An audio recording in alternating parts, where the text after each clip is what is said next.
সেটি কি? সেটা হলো শিরক না করা।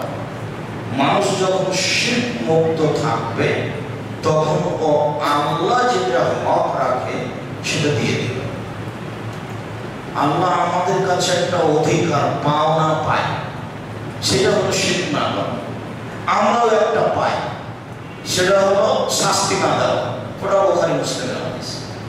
তো আল্লাহ বলছে যে আমারটা আগে দাও, আমি তোমাদেরটা দিয়ে দেব। আমারটা আগে দিতে হবে, যেহেতু আমি সৃষ্টি করেছি।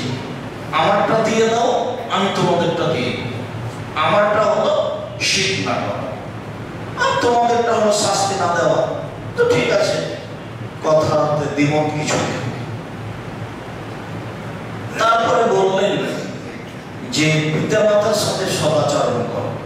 মানুষ হিসাবে পৃথিবীতে আল্লাহর পরে ভালো আচরণের যে হক রাখে সে হলো পিতামাতা। যখন ছেলে মেয়ে হয়ে যায়, সংসার ভিন্ন হয়ে যায়, টাকা পয়সা ইনকাম করে, তখন পিতামাতা বাড়িতে অপ্রয়োজনীয় মানুষ হয়ে যায়, যার কোনো প্রয়োজন থাকে না। তার চলাফেরা, খাওয়া, কথাবার্তা আর ভালো লাগে।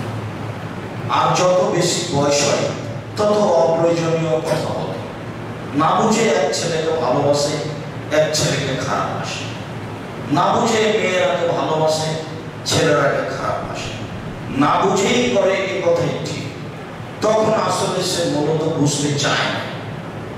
আর অনেক সময় আমি বুঝেছি ঠিক, আমি ভুলটাকে ঠিক বুঝেছি, আমার বাপ ঠিকই বুঝেছে, ভুল বুঝেনি। কিন্তু পরিস্থিতিতে আর হয় না যে আমি তাকে সম্মান করব। যার কারণে আল্লাহর পরে আল্লাহ যেটা রেখেছেন সদাচরণ হিসাবে, সেটা হলো পিতা মাতা। তাতে তিনি বলেছেন যে তোমাদের পিতা মাতাই হচ্ছে তোমাদের জান্নাত, তোমাদের পিতা মাতাই হচ্ছে তোমাদের জান্নাত। তাতে তিনি বলেছেন পিতামাতাকে মূল্যায়ন, পিতামাতা পাওয়ার পরে যে ব্যক্তি জান্নাতে যেতে পারল না সে একজন হতভাগা ব্যক্তি। অনেক কথাই বলেছে। আসলে এই সময় পিতামাতাকে মূল্যায়ন করা খুবই কঠিন। তারপরে আল্লাহ তাআলা বললেন অবিদিল কুরবা, নিকট আত্মীয়র সাথে ভালো আচরণ করো। পৃথিবীতে সবচেয়ে নিকট আত্মীয় কে জানেন? ভাই। আমি তো মনে করছি ভাই নয় মনে হয়, যাদের সাথে বিবাহ সাথী হয়, ছেলের শাশুড়ি, মেয়ের শাশুড়ি, মেয়ের শ্বশুর, ছেলের শ্বশুর, যে না সবচেয়ে নিকট আত্মীয় হলো ভাই। আর মনে রাখবেন, আপনার সংসার হলো আপনি, আপনার স্ত্রী, আপনার ছেলে মেয়ে। আপনার ভাই কিন্তু আপনার সংসারের সদস্য নয়। ও কিন্তু জমি সম ভাগ নিয়ে নেবে, ও ভিন্ন আয় উপার্জন করবে।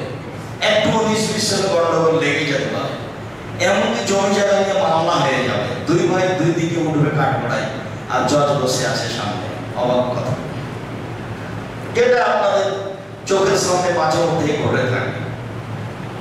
কোন এক সময় বলছিলাম, আমাদের গ্রামের পিতা মারা যাওয়ার পরে ভাই ভাই গন্ডগোল হয়, জিনিসপাতি জমি জায়গা ভাগ হয়, তাতে ঢেঁকিটা কেটে ভাগ করে নিয়েছিলাম। ঢেঁকিটা কেটে যে ভাগ করে নিল তাতে কি হবে? কিন্তু বলছে যে নিব, মানে শয়তান তার মাথার উপরে জিদ চালিয়েছে। এমনিতে আছে, তবে চাপায় নবরকম একটা ভাষা বলে ভাই ভাই ঠাই ঠাই। ওর সাথে একজন ভিন্ন পরিবার থেকে মহিলা এসেছে, ওর স্ত্রী। আপনার সাথে একজন ভিন্ন পরিবার থেকে এসেছে মহিলা, ও আপনার স্ত্রী। একটু কাজ দুজনের বেশি হলে কম হলে খেপে উঠে সবকিছুতেই। রাতে তারা একরকম বলে, সকালে তো ভাই ভাই মিল খায় না। ঘুম থেকে উঠে দেখে মাই আমার সবচেয়ে বড় শত্রু, আমার ভাই আমার সবচেয়ে বড় শত্রু। অমিল হতে হতে হতে অনেক দূরে চলে যায়। পৃথিবীতে দ্বিতীয় যার সাথে সদাচরণ করতে হবে বলে আল্লাহ উল্লেখ করেছেন সেটা হলো নিজ ভাই। ভাই বোন যদি বাজারে বলে যে আমার বাবার যেটুকু ভাগ হবে এখানে দিয়ে দেয়, আপনি তো খেপে উঠবেন। তো শ্বশুর বাড়িতে এতে উত্তর পাঠবেন, তো শ্বশুর অত কিছু আছে, তুই এইটুকু চাচ্ছিস কেন? সেটা আমি বুঝছি না, ভাগ আমাকে দিয়ে দেয়। তো বলতেই পারে। তাপস হওয়া কঠিন। এই হলো সবচেয়ে নিকট আত্মীয়। পৃথিবীতে এর চেয়ে আত্মীয় হিসেবে নিকট আত্মীয় নেই। আর বাপ আত্মীয় নয়, ওখান থেকে শুরু হয়েছে। বাপ মা আত্মীয় নয়, পৃথিবীতে সবচেয়ে নিকট আত্মীয় হলো ভাই বোন, অবিদিল কুরবা। এরপরে যেটা আল্লাহ উল্লেখ করলেন সেটা হলো এতামা, এতিম। সাধারণত চাচা এতিম লালন পালন করে, দাদা এতিম লালন পালন করে। তাদের জমি জায়গাও থাকতে পারে, তাদের আত্মীয়তাও থাকতে পারে, মরণে তাকে ভালো দেখাশোনা করতে হবে। এদেশে অনেকে এতিম লালন পালন করে। আপনাদেরও এই পাড়াতে এই বেড়াতে মাদ্রাসা মসজিদ আছে, এতিম লালন পালন করে অনেকে। যদি আমার মাঝে মধ্যে আফসোস হয়, এটা কেমন হলো? ওরা কারা? ওরা মিরপুরে কমি মাদ্রাসা চালাতে পারে, ওরা আহলে হাদিস মানুষ। ওরা কারা? ওরা যাত্রাবাড়িতে আহলে হাদিস চালাতে পারে, মাদ্রাসা চালাতে পারে। হাজি কি মাওলাদ হাজি একাই, ওরা মাদ্রাসা চালাতে পারে, নাজির বাজার চালাতে পারে। ওরা হলো পাঁচরক্ষী ফকির গুরু, ওরা মাদ্রাসা চালাতে পারে। একটা মাদ্রাসা বেড়াইতে চলে না। কি এতিমখানা খুলে রেখেছে নাকি হিফজখানা আছে? আপনি হিফজখানাকে কি মনে করেন? এই ছেলে মেয়ে যদি ভবিষ্যতে ভালো পড়াশোনা লেখাপড়া না করে, তাহলে এই প্রতিষ্ঠান খুলে আপনিও তাই। আপনি কি মনে করছেন কোরআন হিফজ করা নাই বিদ্যা? কোরআন হিফজ কি কোনো বিদ্যা হলো? আপনার নাস ফালাক মুখস্থ আছে, ওর তার চেয়ে বেশি আছে। আপনার কি মুখস্থ আছে? নাস ফালাক ইখলাস, ওর তার চেয়ে বেশি আছে। আপনিও কিছু জানেন, ওও কিছু জানেন, দোনো বরাবর, দুইজনই সমান। তাহলে ওর জন্য ভালো শিক্ষার একটা ব্যবস্থা করতে হবে, যার নাম কওমি মাদ্রাসা। ভালো শিক্ষক রাখতে হবে, টাকা পয়সা খরচ করতে হবে, দামি শিক্ষক রাখতে হবে। জামিয়া সালাফের একজন শিক্ষকের পিছনে লাখের মতো খরচ আছে মাসে। 300 জন শিক্ষক শিক্ষিকা আছে জামিয়া সালাফে, 300 জন। মদিনা বিশ্ববিদ্যালয়ের ডক্টর 4 মাস থেকে গেলেন জামিয়া সালাফে, 4 মাস এখনো আছে, সপরিবারও থাকলেন। জামিয়া সালাফের মদিনা বিশ্ববিদ্যালয়ের ডক্টর মদিনাতেই তাদের বাড়ি, মসজিদের নববীর প্রতিবেশী। ওর পিছনে আমার প্রায় 15 লক্ষ টাকা খরচ আছে 4 মাসে। এই একটা প্রতিষ্ঠান চালু করে দেবে, সেটা চলবে। ভালো শিক্ষার ব্যবস্থা করতে হবে, সেটা আপনাদের করা উচিত। কেন করতে পারেন না? আল্লাহ ভালো জানে। বলছিলাম এতিম, এতিম লালন পালন, ওই কথা থেকে এসেছে কথা। জামিয়া সালাফে 519 জন এতিম আছে, 519 জন এতিম আছে জামিয়া সালাফে। 5000 ছেলে মেয়ে আছে, 300 জন শিক্ষক শিক্ষিকা আছে। তো আপনার তো ভাবা দরকার, এটা আপনার প্রতিষ্ঠান। আরো আপনি পরে যেটা বলতে চেয়েছিলাম এখন বলে রাখি, এদেশে একটাই প্রতিষ্ঠান জামিয়া সালাফে, যার নিচে কিছু নেই। মিরপুর চলে, মিরপুরের আহলে হাদিস দিয়ে। নাজির বাজার চলে, নাজির বাজারের আহলে হাদিস দিয়ে। যাত্রাবাড়ি চলে, যাত্রাবাড়ির আহলে হাদিস দিয়ে। পাঁচরক্ষী চলে, পাঁচরক্ষীর আহলে হাদিস দিয়ে। কিন্তু জামিয়া সালাফে এরকম কোন প্রতিবেশী বা তার সাথে আছে লোক এরকম চলে না। ওর নিচে কিছুই নেই, ওর আছে আপনি আর আমি। আল্লাহ আপনার সাহায্যে আছে। জামিয়া সালাফে মাসে 32 লক্ষ টাকা খরচ হয়। রমজান মাসে লাগে 48 লক্ষ, কুরবানিতে লাগে 48 লক্ষ। কিভাবে হয় সেটা আমার জানা নাই, তবে আমি দেখতে পাচ্ছি হচ্ছে। আরো এমনি খরচ আছে। প্রত্যেকদিন বিকালে লেবার মিস্ত্রি বিল 40,000 থেকে নিয়ে লাখের মতো আছে। প্রায় দিনই নিম্নে 40,000 আছে প্রতিদিন বিকালে। প্রায় সব জমি কিনা, যেটা আপনার বাড়ির পাশে আছে 51 বিঘা, প্রায় কিনা। যেটা আপনার রাজশাহীর আছে প্রায় কিনা জমি, প্রায় 30 বিঘা, সবই কিনা। তো বলছিলাম এতিমের সাথে সদাচরণ হলো তাকে থাকতে খেতে দিতে হবে। আল মাসাকিন, ফকির মিসকিন। ফকির মিসকিনের সাথে ভালো আচরণ, তাকে ধমক দেওয়া যাবে না, তাকে গালি দেওয়া যাবে না। আপনি দেন আমরা ভালো কথা বিদায় করেন, ঘোড়ায় চড়ে আসুন না হাতিতে চড়ে আসুন, চাইলে দিয়ে দিবেন, খেতে চাইলে খেতে দিবেন। যখন নিজে আগ্রহ সহকারে খাওয়ার দিবেন কাউকে, তখন সে যেন মুমিন পরহেজগার হয়। যার জন্য মানুষ আলেম ওলামাকে দাওয়াত দেয়, ওটা আল্লাহ রাসূলের কথা যে আতিমু তুআমাকুম আত-তুকা, তুমি তোমার খাদ্য পরহেজগার মানুষকে খাও। তখন মানুষ মনে করে তো পরহেজগার কি, তাহলে হুজুর মাওলানা সাহেব, যার কারণে বেলায়েতের আমাদের মাসে একদিনে 4-5টা বাড়িতে দাওয়াত, এটা হুজুরকে ভালোবাসে। ভালোবাসা ভালো, আমি দুর্বল সাইডে যাই, ভালোবাসাই ভালো। আল্লাহ রাসূল বলছেন যে পরহেজগার মানুষকে নিজের খাওয়া খাও। যখন তুমি নিজে খাওয়াবা কাউকে, তখন পরহেজের মানুষ হয় যেন।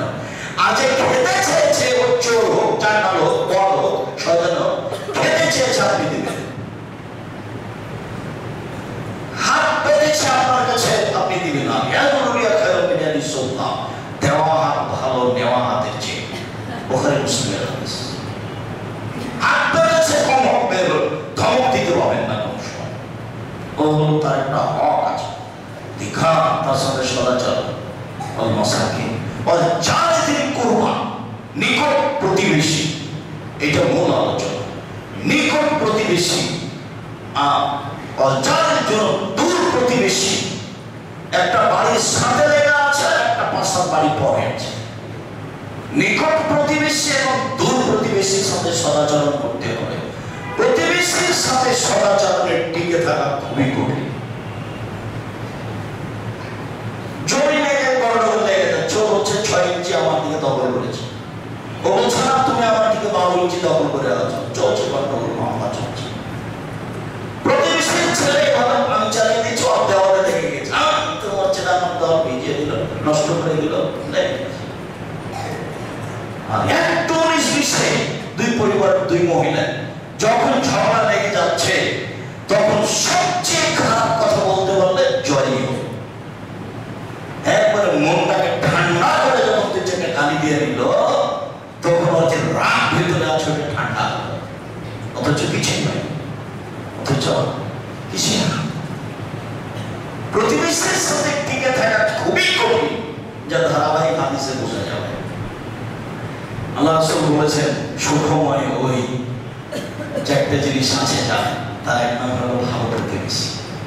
সুখময় সে যার ভালো প্রতিবেশী। প্রতিবেশী কি জিনিস যে আমার জীবন সুখময়, সব ছাড় দেয়। কিন্তু কি ভাই 3 ফুট হলে যে আমার একটু বাড়িটা হতো, হ্যাঁ ঠিক আছে নিয়ে নেন, যে বলেন কি 3 ফুট মানে গায়ের জ্বর চালিয়ে দেবো না, ওদিকে সরে দেন, রাস্তার উপরে বাড়ি করে আছে, করবে আপনাকে দিলে কি করে, কি সমস্যা ভাই, ছেলে খুব অসুস্থ, আর চোখ থাকলে আমি তাকে এতে নিয়ে যাবো, হাসপাতালে নিয়ে যাবো, চিন্তা করেন না। এ হলো প্রতিবেশী, সব সময় সুবিধায় থাকে, তার নাম হলো প্রতিবেশী। আর একটু অসুবিধা হলে বলছে ঠিক আছে ঠিক আছে, উচিত হয়েছে, জেলে গেছে তো উচিত হয়েছে। বেলায়েতের অবস্থা দেখে নির্বাচনে এদেরকে কবর দিয়েছে, এদের আচরণ বলে বোধ 3-4 ভাগে মানুষ ঢুকে রাখে। আশ্চর্য কথা, আমাদের সবাই একজন সারা বেলায়েতের মতো শান্ত মানুষ কেউ না করে, একজন আরেকজনের বিরুদ্ধে এভাবে লুটে পড়ছে, করে মনে হচ্ছে একজন আরেকজনকে খেয়ে ফেলবে। তাহলে বিভক্ত হয়ে নির্বাচন পৃথিবীতে সবচেয়ে নিকৃষ্ট খারাপ জিনিস। মানুষকে পশু প্রাণী হায়ানা করে তোলে।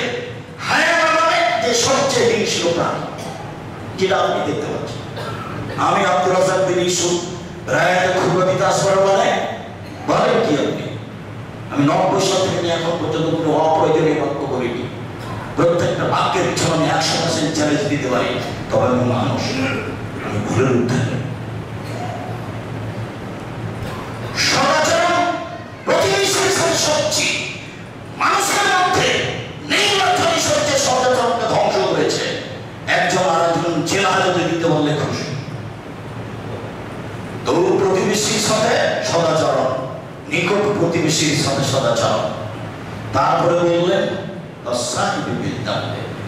চলার সাথীর সাথে সদাচরণ। চলার সাথী, একটা অটো যাচ্ছে, তা আপনি ওই যাচ্ছেন, তো আমার হাতে ব্যাগ ছিল, উঠতে যাবে অটো টান দিয়েছে, তখন আমি ধাক্কা খেয়েছিল, ওটা অটোতে বসেছিল, তার গায়ে গিয়ে পড়ে গেছে। তখন আপনাকে বলছিলাম চোখ নেই, দেখো না, অবাক কথা, একথা আপনি বললেন, আপনি বলেন আচ্ছা আচ্ছা সমস্যা নেই, সমস্যা নেই, বসো বসো বসো বসো, একথা আপনি বলেন।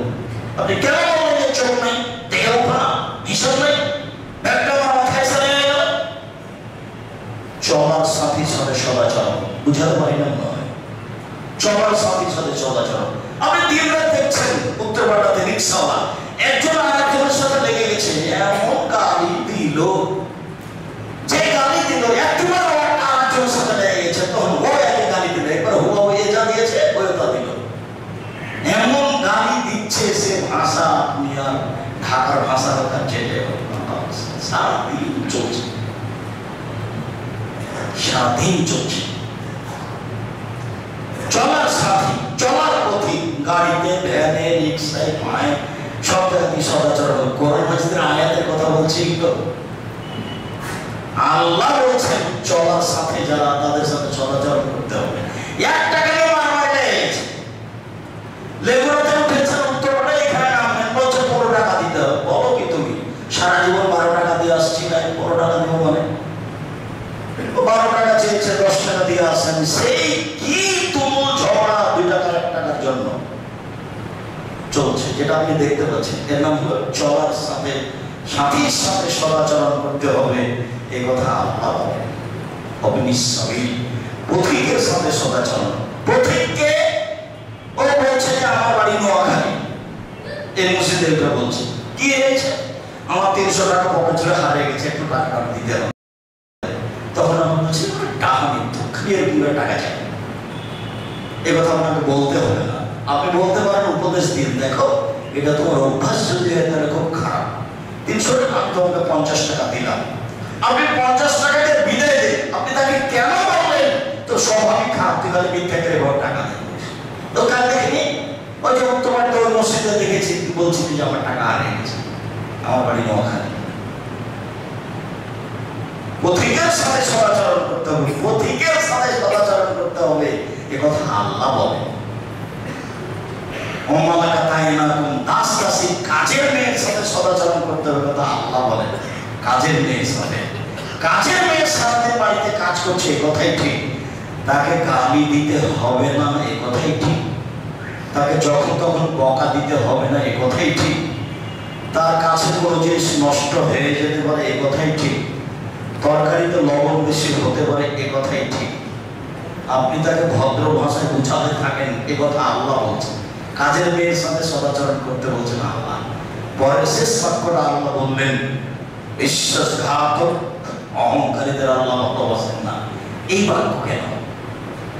উপরে যে সবটাই টিকাতে পারবে না সে হলো অহংকারী, বাপ মাকে এড়িয়ে চলে অহংকারী, ভাইয়ের সাথে এড়িয়ে চলে অহংকারী, এতিমের সাথে এড়িয়ে চলে অহংকারী, প্রতিবেশীর সাথে এড়িয়ে চলে অহংকারী, দূর প্রতিবেশীর সাথে এড়িয়ে চলে অহংকারী। চলার পথিকের সাথে মানে দামি গাড়ি আর একটা গাড়ির সাথে একটু ঠেকেছে, নেমে গিয়ে যে বললো বেটা তুই চিনিস আমাকে, কি যে বলছে তার কোনো উপায় নেই, তোমাকে আর কি চিনবো, তুমি একটা শুক্র কীটের তুচ্ছ পদার্থের তৈরি, বীর্যের তৈরি, তুমি পাল্টা বলতে হবে হ্যাঁ তোমাকে তো আমি খুব চিনি। আল্লাহ বলেছেন যে তুমি দুর্গন্ধময় বীর্যের তৈরি, আল্লাহ বলছেন কিসের অহংকার করিস তুই, তোকে তো আমি তুচ্ছ বীর্য দিয়ে সৃষ্টি করেছি, তোর কি দাম আছে?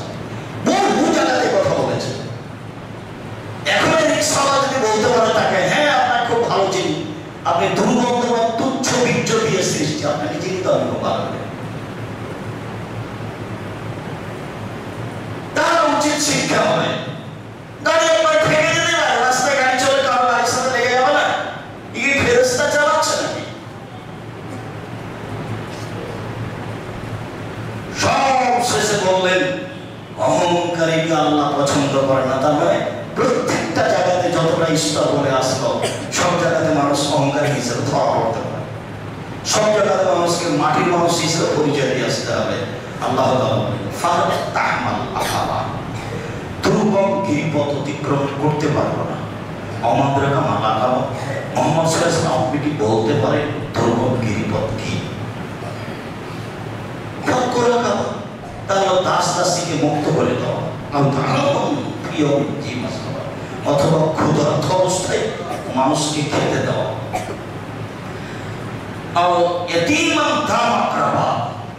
নিকট আত্মীয় এতিমকে খেতে দাও, ধুলোয় গরিব মাটি পড়ে আছে এই মিসকিনকে খেতে দাও। এরা সব দুর্গম গিরিপথ অতিক্রম করতে পারলো মানে এরা জান্নাতে চলে গেছে। যারা এতিমের সাথে ফকির মিসকিনের সাথে ভালো আচরণ করতে পারে। আল্লাহ তাআলা বলেন ওয়াইতামুনা তুআমা আলা হুব্বিহি মিসকিনা ওয়া ইয়াতীমা ওয়া আসীরা, ওরা নিজের প্রয়োজন থাকলেও এতিম বন্দি ফকির মিসকিনকে খেতে দেয়, যার জন্য ওদের ব্যাপারে দামি জান্নাত। আল্লাহ তাআলা অনেক আয়াত এতিমের ব্যাপারে। আবু হুরায়রা রাদিয়াল্লাহু তাআলা আনহু বলেন, রাসূল সাল্লাল্লাহু আলাইহি ওয়াসাল্লাম বলেছেন, মান কানা ইউমিনু বিল্লাহি ওয়াল ইয়াউমিল আখির ফালিউকরিম জারাহু ফালা ইউদি জারাহু। যারা আল্লাহকে বিশ্বাস করে, পরকালকে বিশ্বাস করে, সে যেন প্রতিবেশীকে কষ্ট না দেয়। প্রতিবেশীকে কোন সময় কষ্ট দিতে পাবে না। আয়েশা রাদিয়াল্লাহু তাআলা আনহা বলেন, লা তাযালু জিবরাইল ইউসিনি বিল জার। আল্লাহর নবী বলেন, জিবরাইল খালি আসে আর বলে প্রতিবেশীর সাথে ভালো আচরণ করো। যখন তখন আসে আর বলে প্রতিবেশীর সাথে ভালো আচরণ করো। সকাল সন্ধ্যা জিবরাইল আসেন আর বলেন প্রতিবেশীর সাথে ভালো আচরণ করো। হাত্তা জানতু আনাহু সায়ুরসুহু। ভাবখান দেখে মনে হচ্ছে যে কবে জিবরাইল বললেন প্রতিবেশীকে জমি ভাগ করে দাও। মানে প্রতিবেশীর সাথে এতবার ভালো আচরণ করতে বলছেন জিবরাইল। জিবরাইলের বলার ভাবখান মনে হচ্ছে যে কখন জিবরাইল বলবেন যে প্রতিবেশীকে কি দিয়ে দাও, জমি ভাগ করে দাও। আরে জমি তো ভাগ করতে হচ্ছে ছেলে মেয়ে। তো জিবরাইল যেভাবে বলছেন দিন রাত এসে বলেন, তাতে আমার মনে হচ্ছে, আল্লাহ নবী বলছেন, আমার মনে হচ্ছে কবে যে বলে যে জমি ভাগ দিয়ে দিতে হবে প্রতিবেশীকে।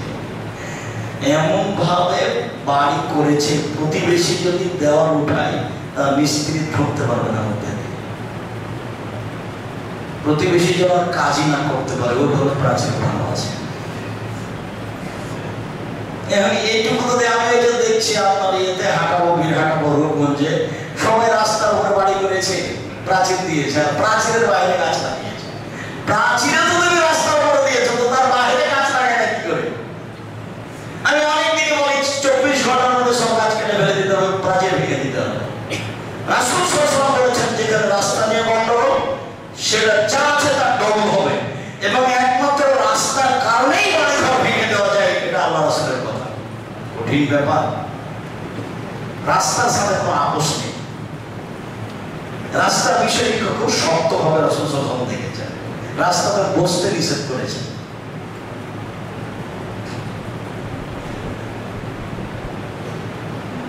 আবু হুরায়রা রাদিয়াল্লাহু তাআলা আনহু বলেন, রাসূল সাল্লাল্লাহু আলাইহি ওয়াসাল্লাম বলেছেন, ইয়া মাশারান নিসায়ে লা তাকারান্না জারাতুন লিজারাতিহা।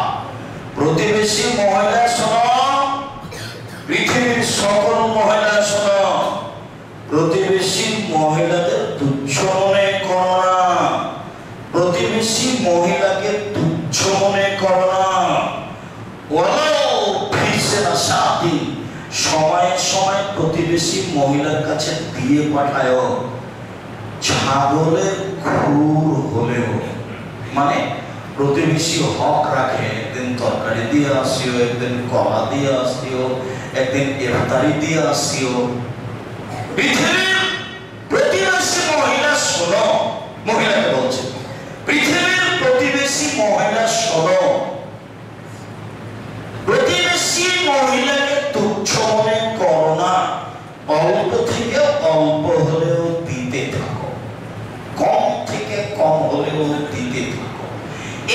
হাদিসের পরে আয়েশা রাদিয়াল্লাহু তাআলা আনহা বলেন, আল্লাহর নবী ইন্নানি জারাইনি, আমার দুইজন প্রতিবেশী আছে, এলা আইয়িহিমা উহদি, আমি কিছু হাদিয়া দিতে চাচ্ছি, তো দুইজনকে তো একসাথে দিতে পারবো না, তবে দিব কাকে?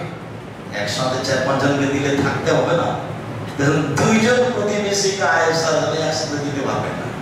বলছে আপনি যেভাবে বললেন তো প্রতিবেশীকে কিছু দেওয়াই লাগে, তো আমার যে দুইজন প্রতিবেশী আমি এখন কি করবো? তখন আমার রাসূল বলছেন, এলা আকরাবে মিনকে বাবা, দুইজনের মধ্যে যার বাড়ির দরজা তোমার কাছে তাকে আগে দাও, যার বাড়ির দরজা তোমার বাড়ির কাছে তাকে আগে দাও, তারপরে টাকা আরেকদিন দিও। কথা মনে হয় বুঝাতে পারি?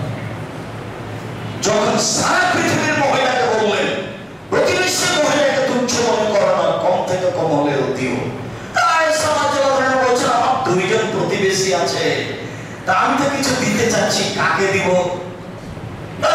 বললেন না যে দুইজন কি দাও, বললেন যে তোমার দরজা বাড়ি থেকে যার দরজা কাছে তাকে দাও। আবু যার গিফারি রাদিয়াল্লাহু তাআলা আনহু বলেন, রাসূল সাল্লাল্লাহু আলাইহি ওয়াসাল্লাম একদা বললেন, আবু যার ইদা তাবাখতা মারাকাতান ফাকসির মারা ওয়া তাহাত জিরান, আবু যার গিফারি শোনো, যখন তুমি তরকারি রান্না করবে তখন একটু পানি বেশি করে দিও, তা দিয়ে প্রতিবেশীকে একটু তরকারি দিও। আমাদের দেশে যদি তরকারিতে পানি বেশি দেয় একটু দিয়ে হয়ে যায়, বেশি হলে স্বাদ কমবে। এখন প্রতিবেশীকে যদি এই তরকারি দিয়ে পাঠান আর প্রতিবেশী একটু ধনী মহিলা হয়,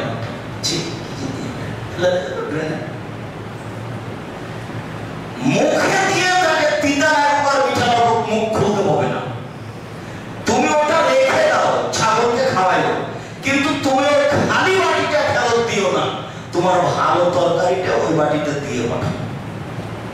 আমার নবী বলছেন, পৃথিবীতে যেটা আমার উপর উপকার করেছে প্রতিদিন হিসেবে আমি সেটা পুরো পরিশোধ করে দিচ্ছি আবু বকর ছাড়া। যেহেতু আবু বকরটা আমি মুহাম্মদ সাল্লাল্লাহু আলাইহি ওয়াসাল্লাম পাইনি, ওটা আল্লাহ বিচারের মধ্যে আমার পক্ষ থেকে দিয়ে দিবে।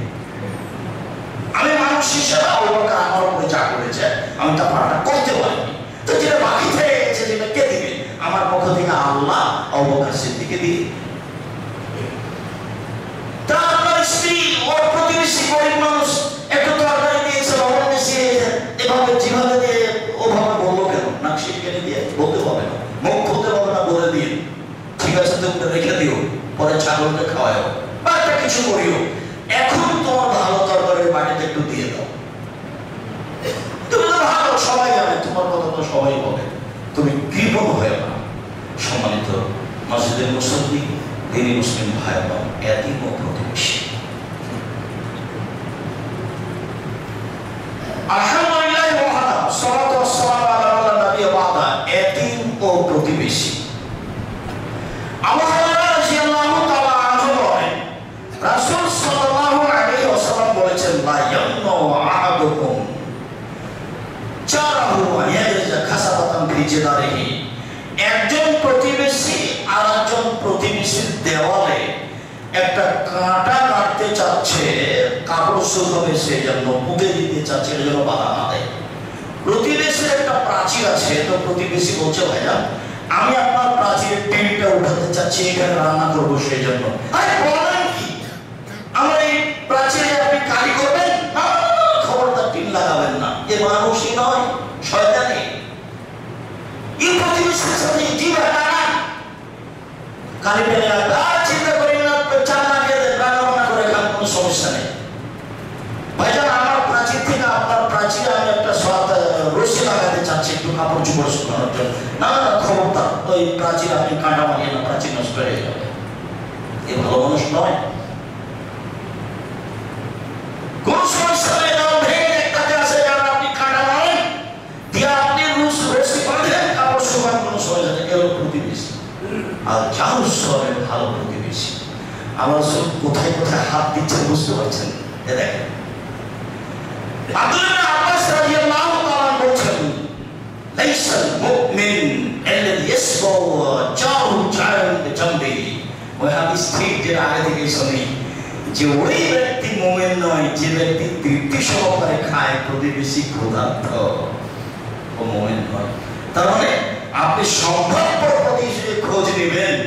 এই কথা রাসূল সাল্লাল্লাহু আলাইহি ওয়াসাল্লাম বলেন। আবু হুরায়রা রাদিয়াল্লাহু তাআলা আনহু বলেন, রাসূল সাল্লাল্লাহু আলাইহি ওয়াসাল্লাম বলেছেন, আউয়ালু কাসবাইনি ইয়াউমাল কিয়ামাহ চারায়, বিচারের মাঠে প্রথম যে হবে তর্ক ঝগড়া, তা হলো দুই প্রতিবেশী। বিচার আল্লাহ যে করবেন প্রথমে, তার দুই প্রতিবেশীর বিচার প্রথমে হবে। ইবাদত বন্দেগী পরে, হজ উমরা পরে, প্রথম যেটা মানুষের বিচার হবে সেটা হলো দুই প্রতিবেশী। মানুষের জীবনে মানুষ চলাচল করতে লেগে প্রথম যেটা বিচার মাঠে মানুষের বিচার হবে সেটা দুই প্রতিবেশী। আমি তো মনে করি মসজিদে যারা আছেন, যারা অনলাইনে জানতে পারছেন, যারা সময়ের গতিতে বুঝবেন, তাদেরকে অনুরোধ জানাচ্ছি, আপনি জিন্দেগি দান করবেন প্রতিবেশীর বিরুদ্ধে মুখ খুলবেন না। আপনার লস হচ্ছে, ক্ষতি হচ্ছে। আপনারা দেখছেন কত ভালো মানুষ তার প্রতিবেশীকে যে জিজ্ঞাসা করতে হবে, উনি যেখানে বসবাস করেন ভালো মানুষকে প্রতিবেশী দিয়ে ধরা পড়বে। দেখেন ধারাবাহিক একটার পর একটা আসছে। প্রথম বিচার হবে দুই প্রতিবেশী। প্রতিবেশীকে উপেক্ষা করে, প্রতিবেশীকে জেল হাজতে দিয়ে, প্রতিবেশীর ক্ষতি করে নিজেকে মনে করবেন না আজ আমি প্রতি বছর হজ করছি, আমি ভালো মানুষ, আমি আজ এটা 5 পয়সা দাম। আব্দুল্লাহ মাসউদ রাদিয়াল্লাহু তাআলা আনহু বলেন, কালা রাজুল ইয়া রাসূলুল্লাহ কাইফা আন আ'লাম আন্নী ইজা আহসানতু আও ইজা আসাতু। আল্লাহ নবী, আমি যে ভালো মানুষ এটা কিভাবে বুঝবো? খুব ভালো করে খেয়াল করবেন। মুসলিম মুসলিম কেউ আপনারা হেলাম দিয়ে বসে থাকবেন না, কেউ ঘুমাবেন না। মহিলারা যারা আছেন আপনাদেরকে বলছি, আজান দেওয়ার পরে খুতবা শেষ হওয়া পর্যন্ত মুখ খুলবেন না, একবারে টোটালি মুখ বন্ধ। আর নিজের কোনো গল্প করবেন না, সবসময় প্রস্তুত হয়ে থাকবেন। আর অন্তত আমি আপনার দিদি ভাই, আমি আপনার সাথে নিশ্চয় যেদিন আসবো, আমার পক্ষ থেকে আন্তরিকভাবে অনুরোধ থাকছে, আপনি আসবেন, আপনার স্ত্রী আসবে, আপনার ভাই আসবে, আপনার বোন আসবে, আপনার আত্মীয় স্বজন আসবে, সবাই আসবেন। আপনার কিছু না কিছু আমি উপকার করবো ইনশাআল্লাহ। আমি আপনার সাথে দৃঢ়বদ্ধ। আমি যে ভালো মানুষ সেটা আমি কিভাবে জানবো? একজন সাহাবী বলছেন আমাকে, আমি যে খারাপ মানুষ সেটা আমি কিভাবে জানবো? এটা তার জিজ্ঞাসা। আল্লাহ নবী, আমি যে ভালো মানুষ সেটা আমি কিভাবে জানবো? বলেন তো রাসূল, আমি যে খারাপ মানুষ সেটা কিভাবে জানবো? ও, তুমি কিভাবে জানবা? এই যা স্বামী তামিন চিরানিকাই একুল মান তাহাসানা তাহাসানা। যখন তোমার প্রতিবেশী বলবে তুমি ভালো, তখন তুমি ভালো। যখন তোমার প্রতিবেশী বলবে তুমি খারাপ, তখন তুমি খারাপ।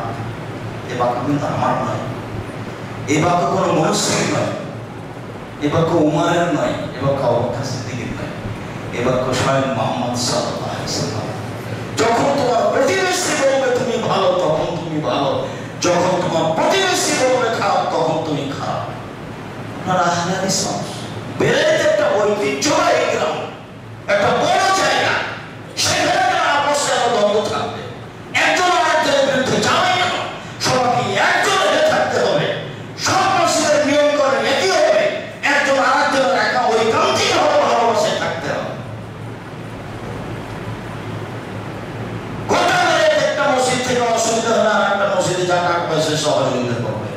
একজন জিজ্ঞাসা করছে, মসজিদের জিনিস কি ব্যক্তিগতভাবে ব্যবহার করা যায়?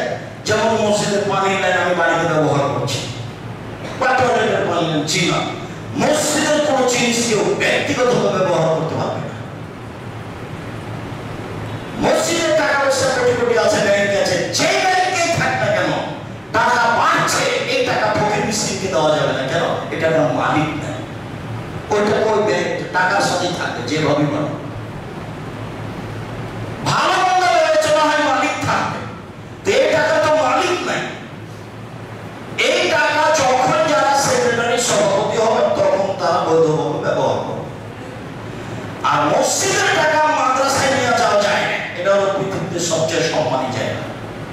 মাদ্রাসার টাকা মসজিদে নিয়ে আসা যাবে, মসজিদের টাকা মাদ্রাসায় নিয়ে যাওয়া যাবে না। মসজিদের এই মসজিদের প্রয়োজন না থাকলে আর এক মসজিদে খরচ করতে হবে, আর এক মসজিদের প্রয়োজন না থাকলে এই মসজিদে দিয়ে আসবে। মসজিদের টাকা মসজিদে যেতে হবে। পৃথিবীতে সবচেয়ে হাই মানের জায়গা হলো মসজিদ।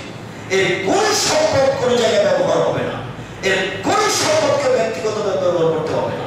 এমনকি মসজিদে রান্না করার জন্য 5টা দেগ আছে, বড় বড় পাতিল আছে, কেউ ব্যক্তিগত বিবাহের অনুষ্ঠান নিয়ে যেতে পারবে না। যদি নিয়ে যায় তাহলে অন্তত 50 টাকা ভাড়া দিয়ে নিয়ে যেতে হবে। মোটামুটি সাহেব বাজারে তো দেখ ভাড়া নিতে 500 টাকা লাগে, তো আমি মসজিদে নিয়ে যাচ্ছি 100 টাকা দিয়ে। আচ্ছা ঠিক আছে, 100 টাকাই হোক, কিন্তু সেটা বিনিময়ে হবে। কেউ ব্যক্তিগত ভাবে সহিংসের সম্পত্তি সুবিধা ভোগ করতে পারবে না।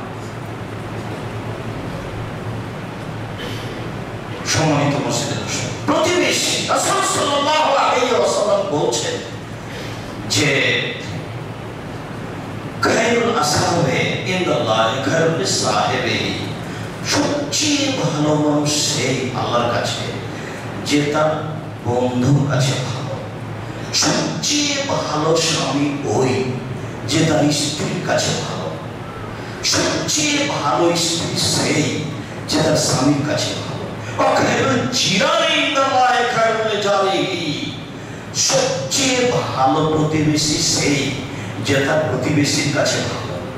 সবচেয়ে ভালো মানুষ সেই যে তার প্রতিবেশীর কাছে ভালো। কথাগুলো কিন্তু রাসূল সাল্লাল্লাহু আলাইহি ওয়াসাল্লাম বলছেন। আব্দুর রহমান কুরাদি রাদিয়াল্লাহু তাআলা আনহু বলেন যে একটা লোক বলছে তাকওয়া রাসূলুল্লাহ সাল্লাল্লাহু আলাইহি ওয়াসাল্লাম একদিন আল্লাহর নবী ওযু করছিলেন, তো ওযুর অবশিষ্ট পানিগুলো সাহাবীরা নেওয়ার জন্য খুব হুড়াহুড়ি করছে গায়ে দেওয়ার জন্য, বাকি ওযুর পানি। আল্লাহ রাসূল এটা নিষেধ করতেন না, হুড়াহুড়ি করে নিয়েছে।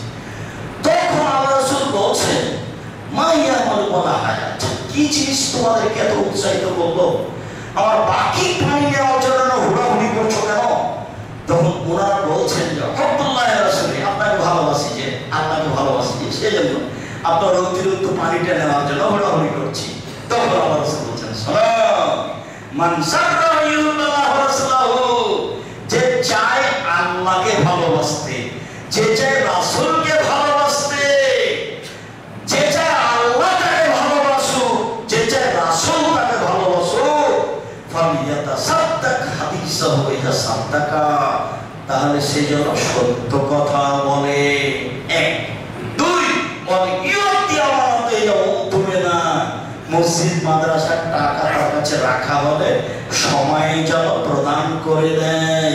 3 ফালিউসিন চিরানো হয়ে যাওয়ারাহু, সেই জন্য প্রতিবেশীর সাথে ভালো আচরণ করে।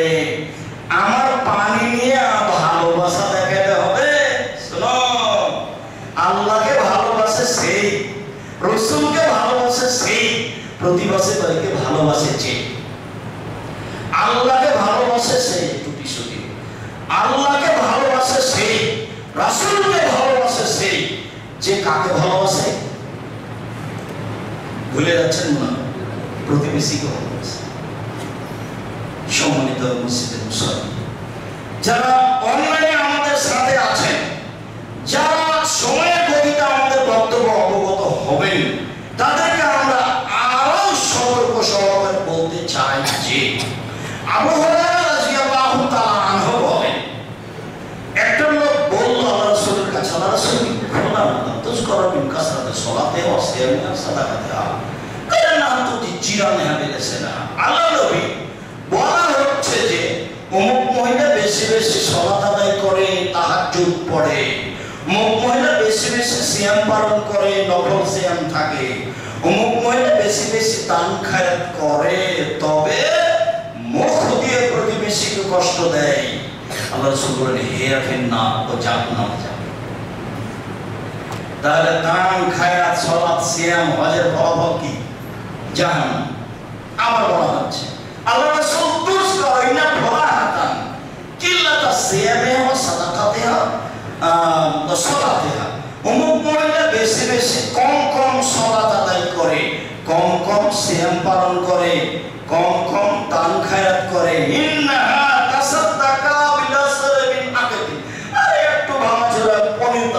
পনির একটু সামান্য দাম করে, একটু সামান্য পনিরটা টুকরা দাম করে। তবে সে মুখ দিয়ে কাউকে কষ্ট দেয়, মুখ বন্ধ রাখে, চলে স্বাভাবিক গতিতে, কাউকে কষ্ট দেয় না, প্রতিবিধি কষ্ট দাম তো দামি জিনিস, সলাপ তো দামি জিনিস, সিয়াম তো দামি জিনিস, ফলাফল জাহান্নাম। কম দেওয়া তো ভালো হলো না, একেবারে কম দেয়। কম দেওয়া বলতে বলতে একটা পনিরের টুকরা দিয়ে এত বড় কিছু দেয়, তো মুখে কাউকে কষ্ট দেয় না, ফলাফল জান্নাত। প্রতিবেশীর সাথে ভালো আচরণ করতে না পারলে জাহান্নাম হবে, এ কথাই ঠিক। প্রতিবেশীর সাথে ভালো আচরণ করতে পারলে জান্নাত হবে, এ কথাই ঠিক। আমি অনুরোধ জানাচ্ছি যে নির্বাচন বা কোনো কিছুকে সামনে রেখে জিন্দিগিতে কারোর বিরুদ্ধে মুখ খুলবেন না। ও আপনার দূর প্রতিবেশী, আপনার এই পাড়ায় বাড়ি, বেড়াইতে ওই পাড়ায় তার বাড়ি, তাহলে ও আপনার দূর প্রতিবেশী। আর আপনার ঘরের সাথে যে আছে সে হলো আপনার নিকট প্রতিবেশী। এ কথা আল্লাহ বলছে। নিজে করেন নিজে খান, নিজে করেন নিজে খান, দিন মজুরি করে হোক, ব্যবসা বাণিজ্য করে হোক, যেভাবে হোক, কারোর সাথে ঘোরাঘুরি করার দরকার নেই। নিজে খাই, নিজে চলি, নিজে উপার্জন করি, নিজের ছেলে নিজে মেয়ে দিই, বাস। 5 ওয়াক্ত সালাত আদায় করবেন, হালাল রুজি উপার্জন করবেন, ও আড্ডা পিটবেন না, জান্নাত হবে ইনশাআল্লাহ। 5 ওয়াক্ত সালাত আদায় করবেন, আর কিছু লাগবে না। আর একটু হালাল রুজি উপার্জন করবেন, মানুষের সাথে আড্ডা পিটে কারোর সাথে খারাপ আচরণ করবেন, জান্নাত হবে ইনশাআল্লাহ। সম্মানিত মসজিদের মুসল্লি, শেষের দিকে চলে আসলাম। আবু হুরায়রা রাদিয়াল্লাহু তাআলা আনহু বলেন, ইন্না রাজুলান শাকারা বিহি সাল্লাল্লাহু আলাইহি ওয়াসাল্লাম কাসওয়াতা কালবি। একটা লোক রাসূলের কাছে এসে বলছে যে আমার অন্তরটা খুব শক্ত, ফকির মিসকিনে দেখলে মন চলে যায়, যখন ভিক্ষা চায় সব। একটা মানুষ খালি যদি আমাকে বলে আমার ছেলেটার হাত ভেঙে গেছে, 20,000 টাকা লাগবে ভাইজান, টাকা টাক্স চালাচ্ছে নাকি, তোমার জন্য টাকা জমা করে রেখেছি, যাও এখান থেকে। মানে মানুষের অসুবিধা সহ্যই করে না, বলছে আমার অন্তরটা খুবই শক্ত আল্লাহ নবী, কারো সমস্যা আমার অন্তর সহ্য করে না। তার মানুষের অন্তর এরকম হয়, কারো অসুবিধা দেখতে পারে না। তখন আমার রাসূল বলছেন, এই সালাসা ইয়াতীম আতিম মাসাকিন ইয়াকু কালবা, ইয়াতীমের মাথায় হাত দিবা। শোনো, ইয়াতীমের মাথায় হাত দিবা, হ্যাঁ, আর ফকির মিসকিনকে খেতে দিবা, অন্তর নরম হয়ে যাবে। আল্লাহ রাসূলের মুখের কথা। এই যে ইয়াতীমের মাথায় হাত দেওয়ার কথা আল্লাহ রাসূলের কথা বলে, আমরা তো মা চাচির মুখে শুনেছি যে ইয়াতীমের মাথায় হাত দিতে হয়, এটা আল্লাহ রাসূলের মুখের ভাষা। যে ইয়াতীমের মাথায় হাত দিবা, একটু হাত ধরে দিবা, কেমন আছো, কি খাও, আপনারা দেখছেন তোমাদেরকে কি খাওয়া দেয়, সকালে কি খাও, বিকালে কি, এটা শুনলেন, আপনি কিছু করতে পারেন না পারেন। এতিমের মাথায় হাত দিবেন আর ফকির মিসকিনকে খেতে দিবেন, এই কালবো, তাহলে তোমার অন্তর নরম হয়ে যাবে। এই কথা আল্লাহ নবী বলেছেন। সাহাবী রাদিয়াল্লাহু তাআলা আনহু বলেন, রাসূল সাল্লাল্লাহু আলাইহি ওয়াসাল্লাম বলেছেন, আনা কাফির ইয়াতীম ফি জান্নাহ হাদা, যে ইয়াতীমের অনুকরণ করবে সে আর আমি জান্নাতে হবে থাকবে। ওয়াসারা বিসাবাব ওয়াল উসতা, এই তর্জনীয় মধ্যমটা দিয়ে আমি নবী ইসলাম করে দিই, এই শোনো, যে ব্যক্তি ইয়াতীমের লালন পালন করবে সে আর আমি জান্নাতে ভাবে থাকবো। তখন এই দুটো আঙ্গুলকে একসাথে জমা করলে তবে ভাড়াটা বাইরে হবে, একটু দূরের মধ্যে একটু। আবার যখন বলেছেন যে যদি দুটা মেয়ের লালন পালন করে, দুটা মেয়ে, দুটা বেটি পড়াশোনা করে বিবাহ দিয়ে দেয়, ওই বাবা আমি জান্নাতে একসাথে থাকবো, তখন ওই আঙ্গুলটা দেখে যতটা জমা করে দিচ্ছে। তার মানে মেয়ে লালন পালন ইয়াতীমের চেনা। মানুষ তো একটা দুটা মেয়ে এরকম কাজ, তিনটা দিতে হয়, বউ তালাক দিতে হবে, দাদিও বলছে বউ তালাক দিয়ে দে, আর মা বলছে কি করবি বেটা, বউ নাই এটা রাখিস। তিনটা মেয়ে হয়ে গেল, যে আর যদি ছেলে হয় না, মনে হয় যেটা নিবে সেটা পেয়ে হোক, বেটি হোক, একে বাপ দিতে আর একটা দিব। মানে জাহেলিয়াত, এটাও হলো জাহেলিয়াত। শিক্ষা দীক্ষা সব রূপ পেয়েছে, সব গানবাজনা বাদ্যযন্ত্র নিয়ে ব্যস্ত। বিবাহ যখন লাগছে তখন এমন বাজনা বাজছে, সাত মিটিয়ে বাজনা বাজে, মনে হয় না যে আর আগে হাদিস বাজনা ছাড়াও বিবাহ শাদী হয়, চুক্তি ছাড়াও প্রোগ্রাম হয়, শ্বশুর বাড়ি থেকে কিছু নামীয় মানুষের সঞ্চার চলে, ছেলে মেয়েকে উচ্চ পর্যায়ে শিক্ষা দেওয়া যায়, বিবাহ শাদী দেওয়া যায়। যদি কোথাও না পারতেন আপনি আমার সাথে কথা বলেন, আমি আপনাকে দেখি বাজনা ছাড়া বিবাহ শাদী হয় কিনা। সম্মানিত দিনী ভাই, সদাচার, প্রতিবেশী, প্রতিবেশী এতিম ও প্রতিবেশী। দেখেন প্রতিবেশী এতিম নিয়ে আল্লাহ কত কথা বলছেন। বলছেন যে যে তার প্রতিবেশীকে কষ্ট দেয় সে জান্নাতে যাবে না। হাদিস বুখারী মুসলিম। আবার বলছেন আল্লাহর কসম ও মুমিন নয়, আল্লাহর কসম ও মুমিন নয়, আল্লাহর কসম ও মুমিন নয়। কিলা মানে রাসূল কে মুমিন নয়? আপনি যে বারবার বলছেন ও মুমিন না, সেটা বলবেন না কে? তখন বলছেন মাল্লায়ামান জারহু ওয়াইকাহু, যে তার প্রতিবেশী কষ্ট দেয় সে মুমিন নয়। প্রতিবেশীকে যে কষ্ট দেয় সে জান্নাতে যাবে না। প্রতিবেশীকে যে কষ্ট দেয় সে মুমিন নয়। প্রতিবেশীকে যে কষ্ট দেয় সে জান্নাতে যাবে না। প্রতিবেশীকে যে কষ্ট দেয় সে মুমিন নয়। আবু হুরায়রা রাদিয়াল্লাহু আনহু বলছেন, একদিন আল্লাহর নবী বলছেন, আবু হুরায়রা পাঁচটা জিনিস নাও তো তুমি আমল করো, না যে আমল করবে তাকে শিখিয়ে দাও। হ্যাঁ আমি আমল করবো, বলেন কি পাঁচটা জিনিস বলেন। তখন আমার রাসূল বলছেন, ইত্তাকিল মাহারিমা, হারাম থেকে বেঁচে থাকো। তখন আবাদান নাসে, তুমি সবচেয়ে বড় পরহেজগার, হারাম উপার্জন করবেন না, তুমি সবচেয়ে বড় পরহেজগার। দুই, ইরজাবে মাকাসামাল্লাহু তাকুনা আবাদান নাস, আল্লাহ তোমাকে যেটা দিয়েছে সারাদিনে তুমি 200 টাকা ইনকাম করেছো, সকালবেলাতে গরুটা জবাই করতে পারলে 500 টাকা হয়ে যেত, তো এখন একটু দেরি করে করেছো, 200 টাকা উপার্জন হয়েছে, তুমি এতে সন্তুষ্ট হয়ে যাও, তুমি সবচেয়ে বড় ধনী। তিন, আহসানুল আচার, প্রতিবেশীর সাথে ভালো আচরণ করো, তখন মুমিনান, তাহলে তুমি মুমিন হয়ে যাবে, তুমি মুমিন। কেন? তুমি প্রতিবেশীর সাথে ভালো আচরণ করো, তুমি মুমিন। আইলা লিন্নাসি মা তুহিব্বু লিনাফসিক, নিজের জন্য যেটা ভালোবাসো আরেকজনের জন্য সেটাই ভালোবাসো, তখন মুসলমান। এখন তুমি মুসলিম। দুইটা মেসক নিয়েছেন, দুইটা মেসক, একটা আমাকে দিবেন আর একটা আপনি নেবেন। আপনি আগে একটা নিতে পারবেন, আমার সামনে ধরতে হবে। আপনারা এইসব দেন কোনটা নিলেন? আমার নেওয়ার পরে যেটা আপনার নেম থাকবে সেটা আপনি নেবেন। এখন আপনি মুসলিম। টাকা দেওয়ার সময় আগে ভালোটা দিতে হবে। তারপরে 1 কেজি বেগুন কিনেছেন, তো দেখছেন যে সবচেয়ে খুঁজে দেখছেন ছিঁড়ে টাকাটা, ওই কালো টাকাটা ওটা দিচ্ছেন, একটু পরে তো সুন্দরটা দিবেন। আমার রাসূল বলছেন সুন্দরটা দিয়ে শুরু করো, তাহলে তুমি মুসলিম। এত আলোচনা আল্লাহ রাসূল করেছেন, উপদেশ বইটা সংগ্রহ করবেন। আমি জানি না যে আপনি আমার কথাগুলোর সাথে একমত নাকি। আমি আপনাকে বলতে চাচ্ছি, আমি অহংকার করিনি, গৌরব করিনি, আপনাকে আমি খুব ভালোবাসি। আমি মুখে জাতিকে কোনোদিন ফাঁকি দিইনি, আমি কলমে জাতিকে কোনোদিন ফাঁকি দিইনি, মিডিয়াতে আমি জাতিকে কোনোদিন ফাঁকি দিইনি। অতএব বের হওয়ার সময় বই পুস্তক যা কিছু আছে আপনি কিনে নেবেন, আপনি পড়বেন, আপনার বন্ধু বান্ধব আত্মীয় স্বজন খারাপ উপসভার জন্য নিয়ে যাবেন। আর আপনি পড়লে এই কাজটা ভালোভাবে চলবে, কেন ওর পিছনে খরচ আছে। আর আমি কোনো ব্যবসায়ী নই যেটা আমি নিজে ছাপিয়ে আপনার কাছে দিতে পারবো, আমি খুব স্বাভাবিক মানুষ। এই জন্য বইগুলোকে খুব যথাযথভাবে মূল্যায়ন করবেন। সম্মানিত মুসলিম কথা শেষে চলে আসলাম। শেষে চলে এসে বলছি যে আব্দুল্লাহ ইবনে ওমর বলছেন, আল্লাহ রাসূল বলেছেন, ফারাজা রাসূলুল্লাহ যাকাতাল ফিত্র শাআন মিন শাইইন ওয়া শাআন মিন তামরিন, এক শা ফিতরা ফরজ করেছেন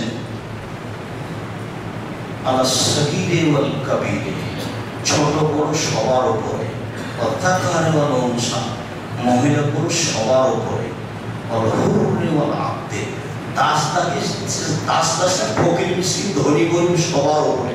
ভিক্ষা করে খায় তাকে ফিতরা দিতে হবে, যে ভিক্ষা করে খায় তাকে ফিতরা দিতে হবে। আমার বেহান তুয়াদ্দা কাবলা খরুজিন নাস ইলা মুসাল্লা, আর দিবে ভাই ঈদের দিন ফজরের সালাতের পরে, যেদিন ঈদের মাঠে যাবে। রাসূলের শিষ্টাচার ছিল ঈদের দিনে দেওয়া সকালে ফেতরা বের করে ঈদের মাঠে যাবে। আব্দুল্লাহ ইবনে উমর থেকে 29-30 তারিখে ফেতরা দেওয়া যায়, এটুকু শহীদ সাহাবীর আসার পাওয়া যায়। 21শে রমজানে ফেতরা বের করার কোনো প্রশ্নই আসে না। 23, 24, 25, 26, 27 ফেতরা বের করার কোনো প্রশ্নই আসে না, অসম্ভব। যেটা বলছি সেটাই থাকবে, ঝাঁকি দিয়ে কোনো লাভ নাই, কথা এটাই। এটাই সুন্নাত, যেটা 20-25 বছর আগে বাপকে দেখছিলেন যে ঈদের মাঠে যাওয়ার পূর্বে কি করা হচ্ছিল, ধান চাল ফেতরা বের করে, ওটাই সুন্নাত।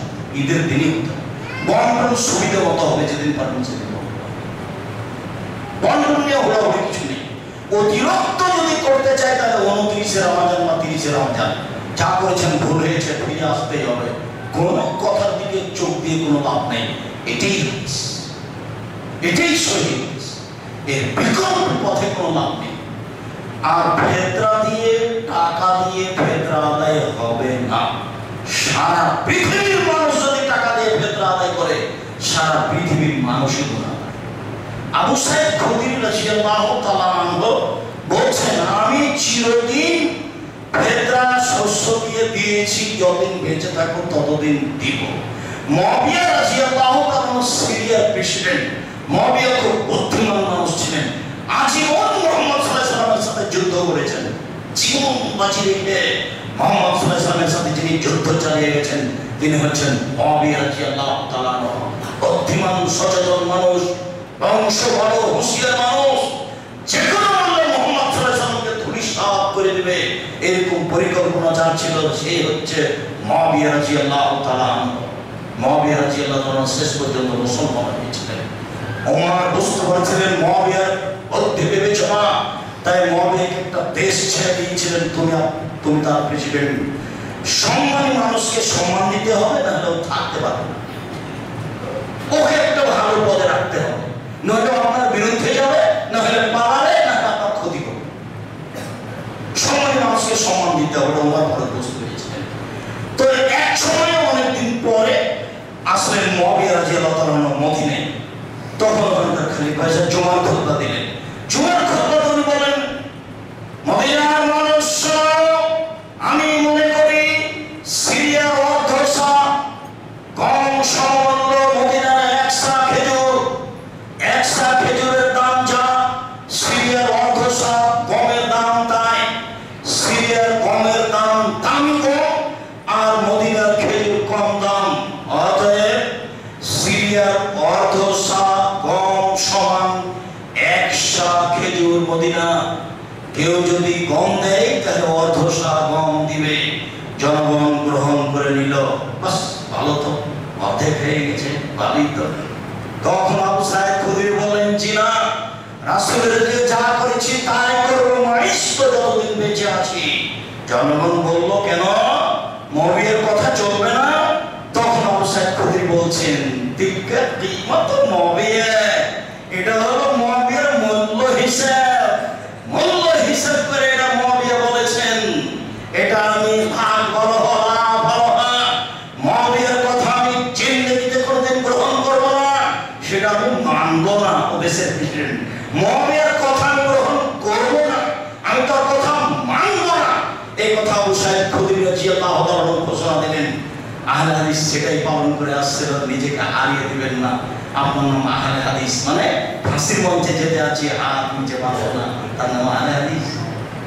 ফাঁসির মঞ্চে চলে যাবো, চুপে আমি বলবো না, জোরে বলবই, যা হবে হবে, তার নাম আহলে হাদিস।